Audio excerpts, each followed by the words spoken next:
Will this fight ever end? Will this fight ever end? Well, first, Asad, thanks for forcing me to come to Glasgow. When I walk the streets of cities like this, Glasgow was the UK's second most important city. Beautiful buildings, beautiful streets, a gorgeous city.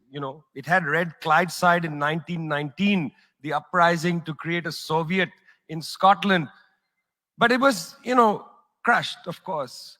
When I see cities like this, I think also about the other side of it. There's a phrase from Walter Benjamin: every monument of civilization is also a monument of barbarism. I think of the famines in Bengal, the jute workers in Bengal sending jute to Dundee through the Glasgow port. I think of human beings from Africa enslaved and brought from Ghana to the New World, and all those profits getting sucked into cities like London and Glasgow. Between 1765 and 1938, the British Isles stole $45 trillion pounds from India, 45 trillion sterling from India. We never got paid for that. When the British left India, when we threw the British out, our literacy rate was 13%. So much for several hundred years of so-called civilization. Meanwhile, our landscapes were destroyed. Coal was foisted on India.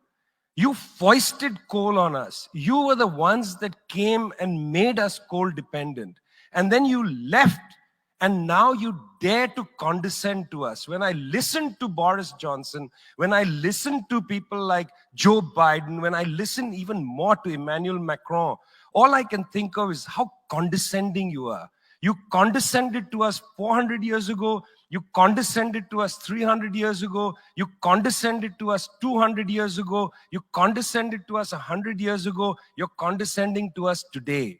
You only know condescension because for you, colonialism isn't something that happened in the past and we defeated you. It's not that.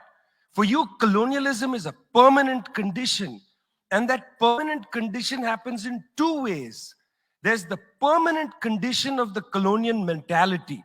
You want to lecture us. You want to tell us that we are responsible for all the problems because you'll never accept that you're the one principally to blame. You signed the Rio Formula in 1992 on common and differentiated responsibilities. You like the common part. You like the common part. You like to say we're all in this together and so on. We're not in this together.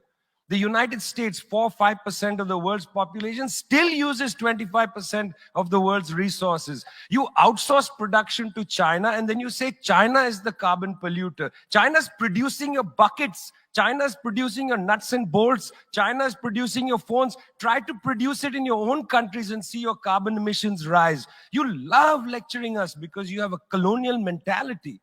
Then there are colonial structures and institutions. You lend us money, and every time you lend us money, which is our money, every time the International Monetary Fund comes to our societies and they tell us, here's the money we are giving you. No, it's our money. You give us our money back as debt, and then you lecture us about how we should live.